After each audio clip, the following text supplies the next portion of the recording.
मी एक collector officer आहे. मी सकाळी माझ्या पत्नीसोबत नाश्ता करत असताना एक भिकारीण भीक मागायला आली. माझी पत्नीही तिच्यासाठी नाश्ता बनवत असे. काही महिन्यांनी भिकारणीने माझ्यावर आरोप केले की तुझे मूल माझ्या पोटात आहे, तुला मी सोडणार नाही. गल्लीतील सर्व लोक मला मारू लागले आणि माझ्यावर आरोप करू लागले की तू भिकारणीचा फायदा उठवलास.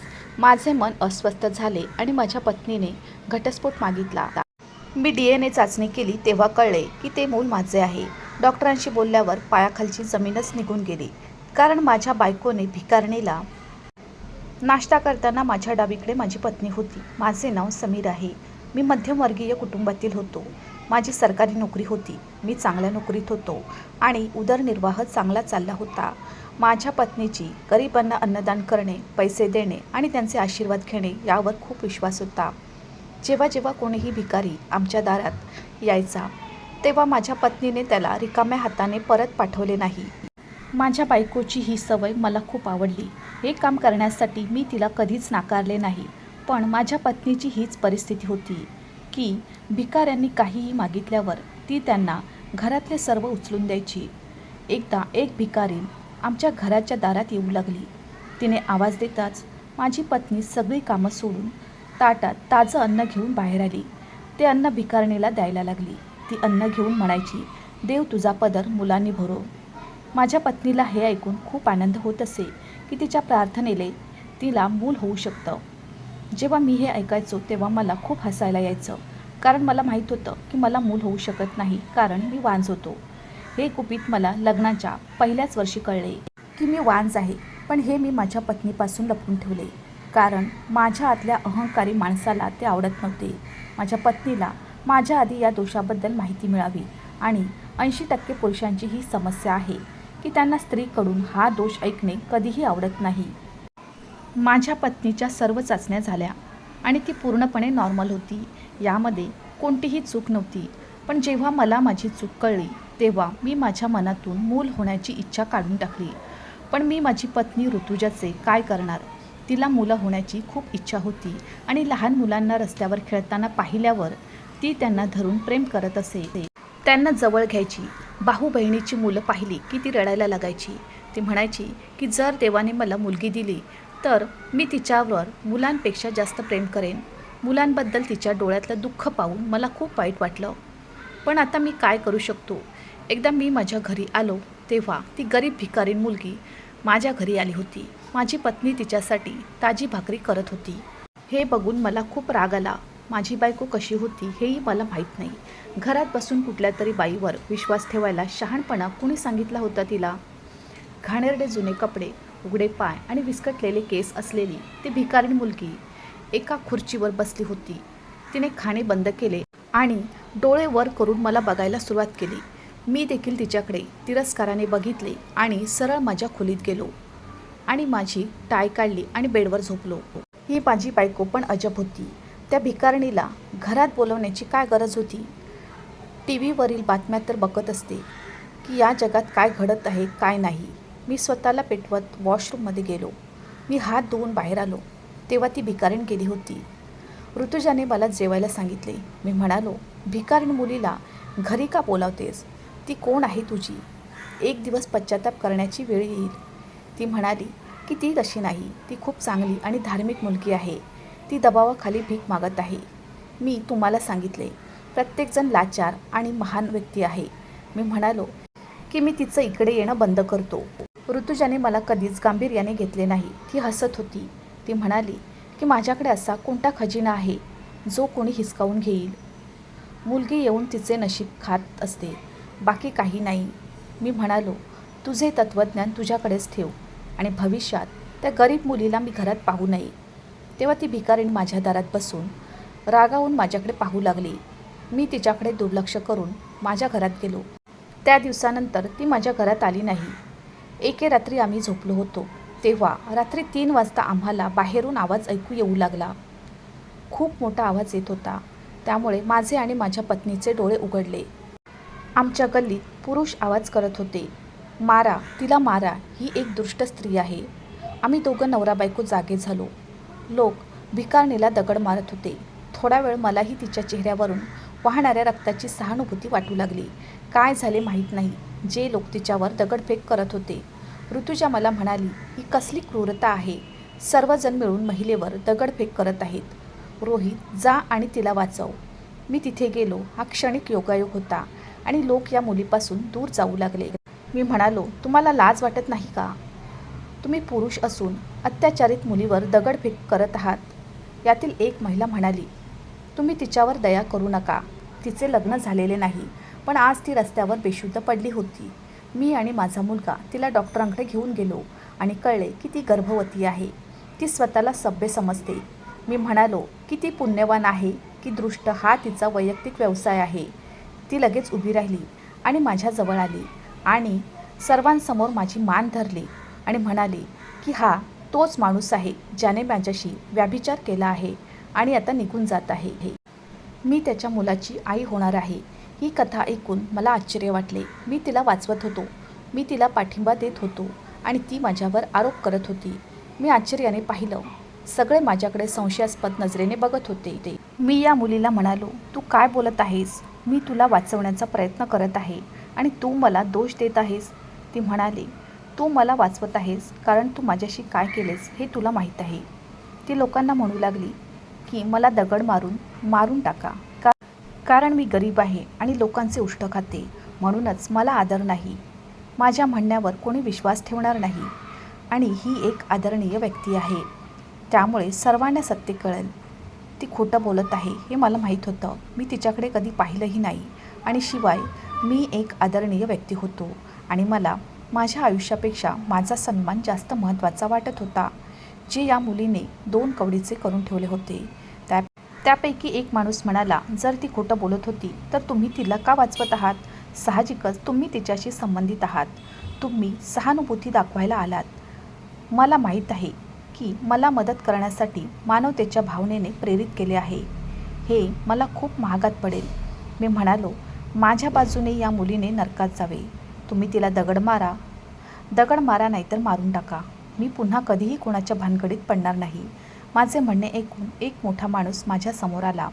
तो म्हणाला, जेव्हा एखादी गोष्ट आपल्यावर येते तेव्हा तो आपला जीव वाचवण्यासाठी नरकात जाणार नाही. आता खरे सांगावे लागेल.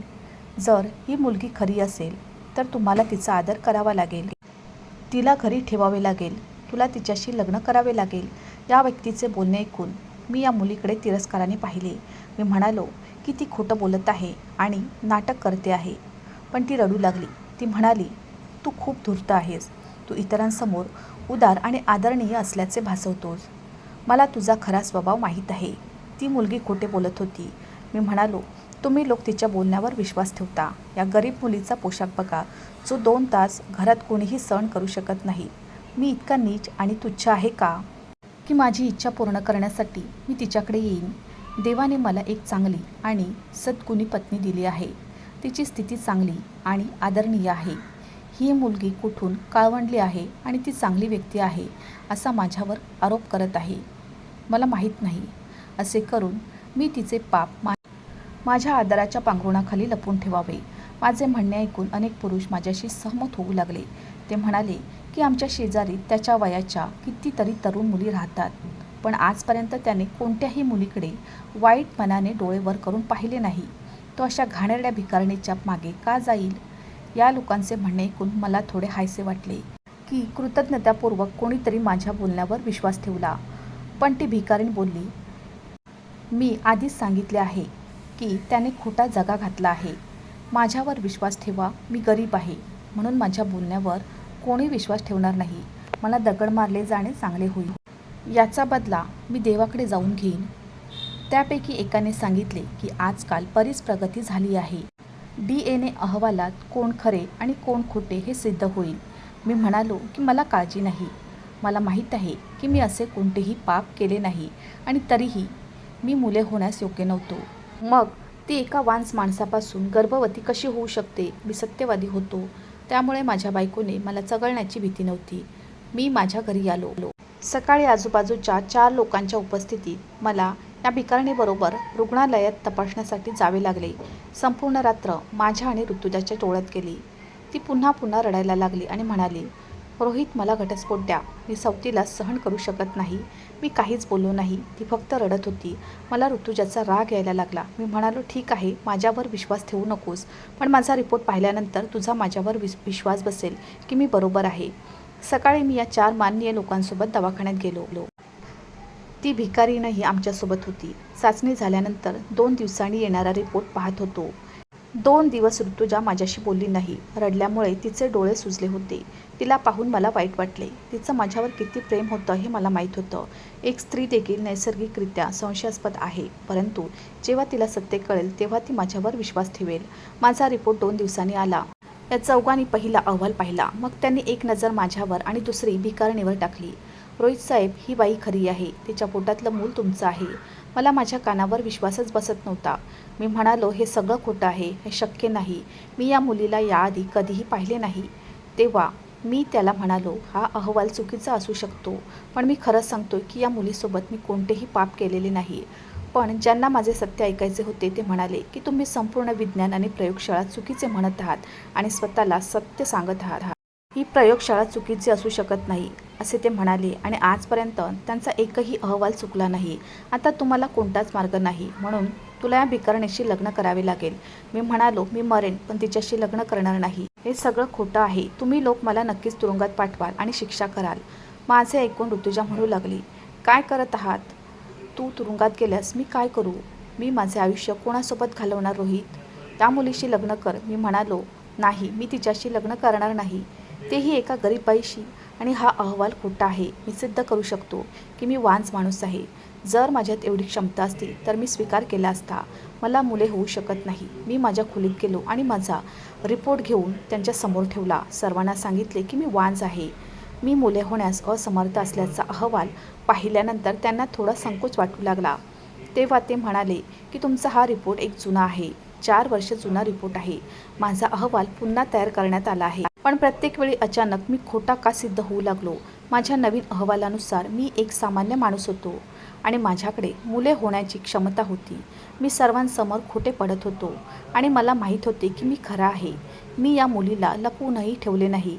त्यांनी मला तिच्याशी लग्न करायला सांगितले. पुन्हा परीक्षा देऊन सगळ्यांच्या नजरेत स्वतःला का खाली पाडत होतो याचं माझ्याकडे उत्तर नव्हतं. माझ्या पत्नीने मला विचारले होते की मी मुलीशी लग्न केले आहे का, आणि जर तुम्ही स्वतःला पोलिसांच्या स्वाधीन केले तर मी आत्महत्या करून मरेल. मी पूर्णपणे असहाय्य झालो आणि मला लग्न करावे लागले. पहिल्यांदाच ती भिकारीण अस्वस्थ अवस्थेत नव्हती. ती नीटनेटके आणि स्वच्छ दिसत होती, पण मी तिचा खूप तिरस्कार केला. मी डोळे खाली केले आणि लग्नानंतर ती माझ्या खोलीत गेली. सर्वांच्या नजरेत मी खोटारडा सिद्ध झालो. ऋतुजा रडत होती. सगळे निघून गेले, पण मी त्या खोलीत गेलो नाही जिथे ती मुलगी होती. मला तिच्या या दिसण्याचाही तिटकारा होता. मी ऋतुजासोबत तिच्या खोलीत उपस्थित होतो. ती म्हणाली की तू या नात्यापासून कधीपर्यंत स्वतःला वाचवू शकतोस? आज नाही तर उद्या तू या मुलीला नक्कीच स्वीकारशील. ती तरुण आहे, तुझ्या मुलाची आई आहे. मी म्हणालो की मला या मुलीचा तिरस्कार आहे. तिच्यामुळे मला अपमानास्पद वाटले. मी तिच्याशी संबंध ठेवेन असे तुला वाटते का? मार्ग नाही. ती म्हणाली, मला वचन दे की तू तिला पाहणार नाहीस. तिला मूल होईल, आपण त्या मुलाला ठेवू आणि तू या मुलीला घटस्फोट दे. मी म्हणालो, मी या मुलीला नक्कीच घटस्फोट देईन, पण मी तिच्या मुलाला कधीही वाढवणार नाही, कारण मला माहीत नाही की ते कोणाचे अवैध मूल आहे. हे तिच्या पापाचे प्रतीक आहे. मी त्याला माझे नाव का देऊ? मी फक्त तिच्या मुलाच्या जन्माची वाट पाहत आहे, कारण प्रत्येकाला वाटते की ते मूल माझं आहे. तुम्ही हे पाप केले असेल तर मूलही तुमचेच आहे. हे या अहवालातून सिद्ध झाले आहे, असे ऋतुजा म्हणाली. हे मूल कुणाला द्यायचं? माझे बोलणे ऐकून ती गप्प झाली. वेळ निघून जात होती. मी पुन्हा त्या मुलीकडे पाहिले नाही. घरी येताच मी थेट ऋतुजाच्या खोलीत जायचो. तिथे जेवणही केले. बराच वेळ शांतपणे जायचो. एके दिवशी सकाळी मी गाढ झोपेत होतो आणि मी स्वयंपाकघरात आलो. भिकारणीला पाहताच माझे रक्त उकळू लागले. तिने माझ्याकडे बघितले आणि म्हणाली, मी तुमच्यासाठी चहा बनवते. मी रागाने म्हणालो, खबरदार माझ्याशी बोलण्याचा प्रयत्न केलास तर. ती म्हणाली, एकदा माझं ऐका, मी तुम्हाला सगळं सांगेन. मी म्हणालो की तुझा चेहरा पाहून मला गेल्या अनेक दिवसात मिळालेल्या आदराची आठवण येते. तुझ्या खोट्या बोलण्याने मी काय गमावले आहे. जेव्हा लोक मला पाहतात तेव्हा ते दूर पाहतात. तू माझा सर्वांसमोर अपमान केलास. तुला काय वाटतं मी तुझं ऐकेन आणि मी दुसऱ्या खोट्यावर विश्वास ठेवीन? जगायचं असेल तर माझ्यासमोर येऊ नकोस. माझी पत्नी माझ्यावर खूप प्रेम करते आणि मी तिच्यात माझा आत्मा ओततो. तुझ्या अशुद्ध रक्ताने माझे हात माखून फाशीवर चढायचे नाही, तेव्हा कृपया माझ्यापासून दूर राहा. मी माझ्या बायकोला ऋतुजाला असहाय्य सोडू शकत नाही. कोणाच्या तरी सांगण्यावरून मी लग्न केले आणि आज तू इथे दिसत आहेस. ती म्हणू लागली की जर तुला खरं कळलं तर तू तुझ्या बायकोचा तिरस्कार करशील. गप्प बस, इथून निघून जा. मी इतका जोरात ओरडलो की माझा आवाज ऐकून ऋतुजा उठून किचनमध्ये आली. ती मुलगीही घाबरली. मी तिचा इतका द्वेष केला की मी त्या मुलीला मारले असते. ऋतुजाने माझा राग पाहून मला खोलीत नेले. ती म्हणाली, काळजी करू नकोस, मी तिला सांगेन तुझ्या समोर येऊ नकोस. त्यानंतर ऑफिसमधून लवकर परतल्यावर ती मुलगी माझ्यासमोर कधीच आली नाही. माझ्याकडे चावी होती. मी दरवाजा उघडला आणि पाहिले. ऋतुजा आणि त्या भिकारीण मुलीच्या भांडणाचे आवाज येत होते आणि मी तिला तिच्या खोलीतून बाहेर काढण्यासाठी ऋतुजाच्या खोलीत गेलो. ही चर्चा इथेच संपवा. माझ्या कानाने जे ऐकले ते माझ्या संवेदना उडवायला पुरेसे होते. मुलीने ऋतुजाला सांगितले की तू माझा तुझ्या कामासाठी वापर केलास. तू मला पाप करायला लावले जेणेकरून मी मुलाला जन्म देऊ शकेन. सत्य सांगून मी या अवैध गोष्टीला वैध बनवले आहे. तुझी खरी ओळख तू तुझ्या नवऱ्याला का सांगत नाहीस? ऋतुजाशी बोलत असताना ती मुलगी अडाणी काउंडळ वाटली नाही. ऋतुजा त्या भिकारणीला म्हणाली की माझा नवरा तुला बायकोचा दर्जा देईल असं तुला वाटतं? त्याला तुझ्यावर थुंकायलाही आवडत नाही. त्यांनी मला सांगितले की तू मला ही मूल दिलेस की तू कायमची निघून जाशील. पण तुला माझं घर वैभव बघून स्थायिक होण्याची इच्छा निर्माण झाली. जर तुला वाटत असेल की माझ्या नवऱ्याने तुझं ऐकावं आणि तुझ्यावर विश्वास ठेवावा तर तू चुकत आहेस. हे ऐकून मी खोलीचा दरवाजा उघडला. माझी पत्नी आणि भिकारीण मुलगी मागे राहिली. मी म्हणालो की मी सर्व काही ऐकले आहे, त्यामुळे तुम्ही खरे खरे सांगा. ऋतुजा घाबरली होती आणि भिकारीण म्हणाली, मला तुम्हाला हे सत्य सांगायचे होते. आपण स्वतःच ऐकले हे चांगले आहे. भिकारीण म्हणाली की मी गरीब नाही, मी एक सुशिक्षित मुलगी आहे. होय, मी गरीब असणे आवश्यक आहे. तुझी बायको मला माझ्या घरी भेटली आणि रेशन वाटायला माझ्या घरी आली. माझी आई खूप आजारी होती. मी त्यांना रेशनच्या बदल्यात पैसे देण्यास सांगितले. काही वेळाने ती म्हणू लागली की तू माझ्यासाठी एक काम कर तर मी तुला लाखो रुपये देईन. मी लाचार होते म्हणून मी तयार झाले. तिने मला जुने फाटलेले कपडे आणून दिले आणि म्हणाली की हे घाल आणि गरीब असल्याचे भासवून माझ्या घरी ये. आणि तुम्ही ऑफिसमधून येण्याआधी मी तुझ्या घरात तुझ्या खोलीत स्वतःला कोंडून घेत असे. एके रात्री ती माझ्याकडे आली आणि मला तिच्या पतीकडे म्हणजे तुमच्याकडे जाण्यास सांगितले आणि त्याच्याबरोबर रात्र घालव. मी म्हणाले, काय म्हणताय, हे पाप आहे. ती म्हणाली, मी तुला श्रीमंत करेन. मी तुझ्या आईवरही उपचार करेन. फक्त तू माझ्या नवऱ्यासोबत रात्र घालव. मला मुलं व्हायची आहेत, पण मी वांज महिला आहे. पण महिला डॉक्टरांच्या सल्ल्याने मी माझ्या पतीचा टेस्ट रिपोर्ट बदलला आहे. माझ्या पतीचा रिपोर्ट बदलला होता. जर त्याला हे कळले की मी वांज आहे तर कदाचित तो दुसऱ्या मुलीशी लग्नाची इच्छा पूर्ण करू शकेल. माझा नवरा दुसऱ्या स्त्रीसोबत असणं मला सहन होणार नाही. पण मला ही मुलं हवी आहेत आणि मला माझ्या पतीची मुले वाढवायची आहेत. तुला एक रात्र पतीसोबत झोपायचे आहे. त्याच्या खोलीत पूर्ण अंधार आहे. कोणाला काही कळणार नाही त्यांच्यासोबत कोण झोपले आहे. मला मूल मिळेल. तुझा सर्व खर्च मी उचलेन. तुला मूल होताच मी तुला लाखो रुपये देईन. मी म्हणाले की हे काम निषिद्ध आहे, एक पाप आहे. ती म्हणाली, त्याचे पैसे मी तुला देईन. तू लाचार आहेस आणि मी पण माझ्या प्रेमाच्या हाती लाचार आहे. तुला पैशाची गरज आहे आणि मला मुलांची गरज आहे. पैसे घे, मी तुला श्रीमंत करीन. माझी आई आजारी होती. तिचे ऑपरेशन खूप महत्त्वाचे होते म्हणून मी तिची सर्व विनंती मान्य केली आणि तुझ्या खोलीत झोपू लागले. अंधारात तुला वाटलं मी तुझी बायको आहे, मी तुझ्या मुलाची आई होणार आहे. पण गरोदर होताच तुझी बायको वचनावर मागे परतली. माझ्याकडे जास्त पैसे नाहीत, मी बाळासाठी पैसे देईन असे खोटे बोलले. मी माझ्या मुलाला तुझ्याकडून घेईन. माझ्या आईचा शस्त्रक्रियेअभावी मृत्यू झाला. मी म्हणाले की जिच्यासाठी मी एवढा मोठा त्याग केला होता ती व्यक्ती गेली. मला पर्वा नव्हती. मी म्हणाले, ते पाप झाले की त्याचे रूपांतर आदरणीय नात्यात कर. म्हणूनच मी हे सर्व केले. आता तुम्हीच सांगा दोषी कोण? त्या भिकारणीचे बोलणे ऐकून मी ऋतुजाला म्हणालो की तू चांगले केले नाही. मला सगळ्यांसमोर बदनाम केले. मला खेद वाटतो की तुझे असे खोटे विचार आहेत. जरी तू मला सर्व काही सांगितले असतेस की तू वांज आहेस तर मी कुणाशी लग्न केले नसते. ती म्हणाली, मी तुझ्यावर खूप प्रेम केले आहे. मी मुलासाठी सर्व केले. मला माझ्या बायकोचा खूप राग आला. काही दिवसांनी मी माझ्या पत्नीला ऋतुजाला घटस्फोट दिला आणि त्या भिकारिणी मुलीसोबत राहू लागलो. काही महिन्यांनी तिने एका सुंदर मुलाला जन्म दिला. तर मित्रांनो, मला सांगा की पत्नीला घटस्फोट देऊन आणि भिकारणीशी लग्न करून मी चांगले केले की वाईट? मला कमेंटमध्ये तुमचे उत्तर सांगा. मित्रांनो, मला आशा आहे की तुम्हाला आमची कथा आवडली असेल. कथा आवडली असेल तर व्हिडिओला लाईक करा. चॅनलवर नवीन असाल तर चॅनलला सबस्क्राईब करा. आणि हो, नोटिफिकेशन बटन दाबा, जेणेकरून तुम्हाला पुढील अपडेट सर्वात आधी मिळतील. तुमचा मौल्यवान वेळ कथा ऐकण्यासाठी दिल्याबद्दल धन्यवाद. पुन्हा भेटू अशाच एका नवीन कथेसोबत.